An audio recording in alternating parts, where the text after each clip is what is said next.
Assalamualaikum warahmatullahi wabarakatuh. Salam sejahtera bagi kita semua. Salam, Om Swastiastu, Namo Buddhaya, salam kebajikan.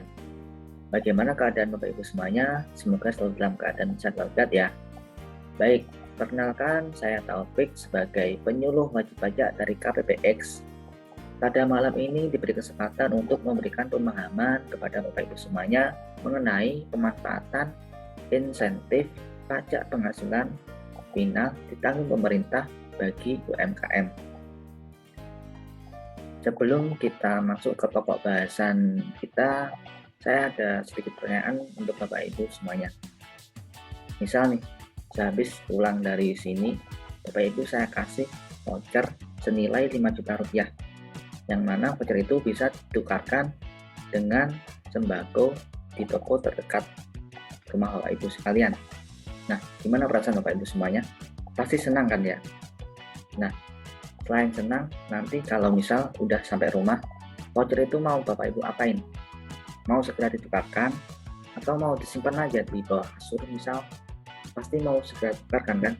Nah, jadi sama Bapak Ibu, insentif pajak itu juga kayak gitu, harus diklaim, harus ditukarkan, harus dilaporkan gitu. Jadi juga voucher ini kan pasti juga ada masa kadaluarsanya. Jadi insentif pajak pun juga gitu. Dia ada waktu tertentu yang harus Bapak Ibu melaporkan realisasinya.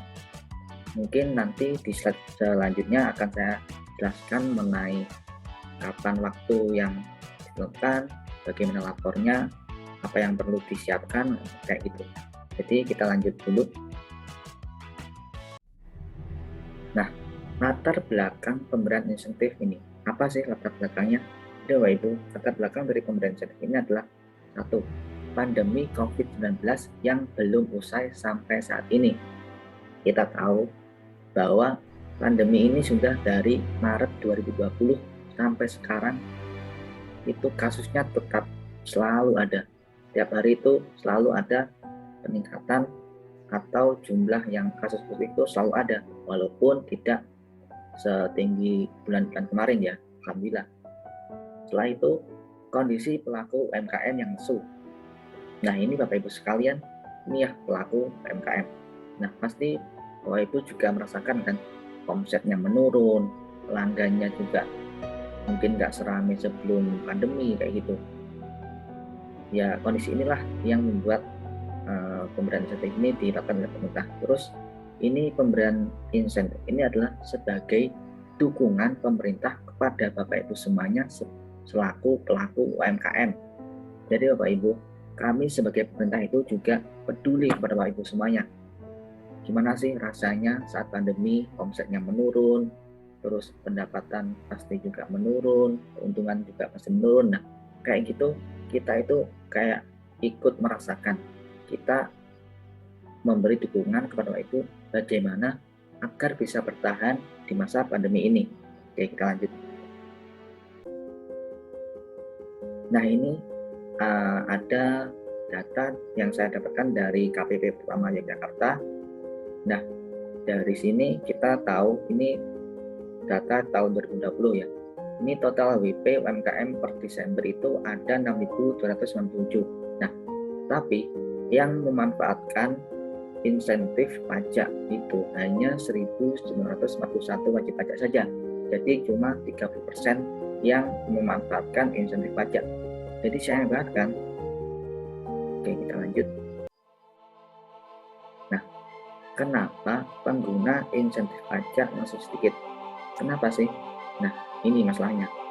Karena wajib pajak tidak tahu cara memanfaatkan insentif pajak. Nah, Bapak Ibu sekalian biasanya tuh ada yang tidak mengetahui gimana sih ini caranya untuk mengklaim atau memanfaatkan insentif ini, kok saya bingung gitu.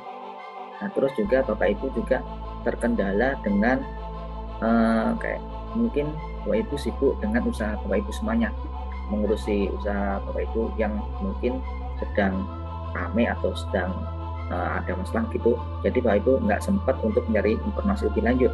Selanjutnya, wajib pajak mengira insentif pajak berlaku secara otomatis. Padahal enggak Bapak Ibu. Jadi ini tuh kayak voucher tadi.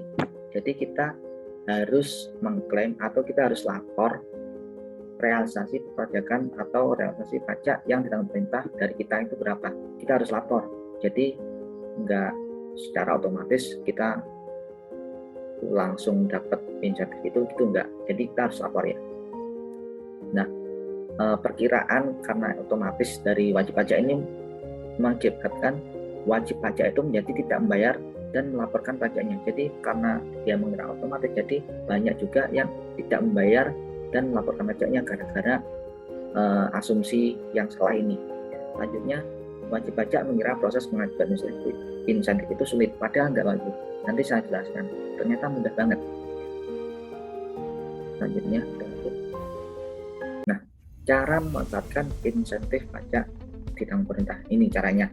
Jadi satu, melakukan pencatatan omset usaha setiap bulan. Ini pasti sudah Bapak Ibu lakukan setiap, sudah biasa ya, setiap bulan pasti Bapak Ibu sudah melakukan ini.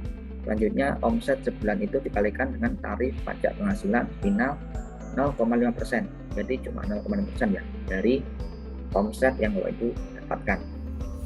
Terus yang ketiga, menyampaikan laporan realisasi insentif pajak PPh final (PTP) melalui laman www.pajak.go.id menggunakan format yang telah ditetapkan. Jadi ini formatnya nanti ada di slide selanjutnya. Terus laporan ini paling lambat itu tanggal 20 bulan berikutnya setelah masa pajak berakhir. Jadi misal Ibu melakukan pencatatan pada bulan Maret, nanti batas lapornya itu tanggal 20 bulan berikutnya, yaitu bulan Maret berarti April ya, tanggal 20 April itu udah paling lambat. Jadi yang penting itu di sini Bapak Ibu. Jadi di sini itu Bapak Ibu harus lapor. Jadi nggak perlu bayar ya, cuma perlu lapor saja. Gimana sih lapornya? Formatnya kayak gimana gitu? Kita lanjut ke slide berikutnya. Baik Bapak Ibu, inilah format laporan realisasi insentif PPh final ditanggung pemerintah. Ini saya dapatkan di PMK nomor 9 tahun 2021. Nah, di sini juga sudah ada petunjuk pengisiannya. Ini udah bisa Ibu laksanakan. Nah, di sini itu ini nanti dibuat dalam bentuk Excel. Nanti yang mana nanti itu diupload di sini nih. Nanti diupload di www.pajak.go.id dalam bentuk Excel. Jadi bukan di print ya. Nah, ini mungkin yang saya tekankan ada di sini nih. Ada di lokasi usaha, terus ini diisi dengan lokasi usaha Bapak Ibu, NPP lokasi usaha ya, NPP lokasi usaha Bapak Ibu. Terus NPP pemotong atau pungut ini semisal Bapak Ibu ada transaksi dengan pemotong atau pungut, misal itu bendahara pemerintah ataupun BUMN atau dengan lainnya. Pokoknya yang dengan pemotong itu nanti ini diisi NPP mereka. Terus ini ada peredaran bruto, nanti diisi transaksinya berapa. Setelah itu di sini diisi dengan 0,5% tarifnya tersebut dikali dengan peredaran bruto. Nanti dijumlahkan semuanya transaksinya, nanti didapatlah jumlah PPh final ditanggung pemerintah.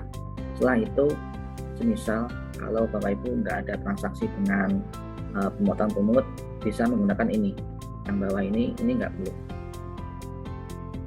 Ini nggak ada kolom untuk mengisi NPP pemotong pungut. Oke, baik, mungkin itu saja dari saya. Nah, ini mungkin pendapat dari saya atau saran dari saya. Gunakanlah kesempatan yang ada, manfaatkan insentif pajak agar usahamu bisa terus bergerak. Sekian dari saya, semoga bermanfaat. Wassalamualaikum warahmatullahi wabarakatuh.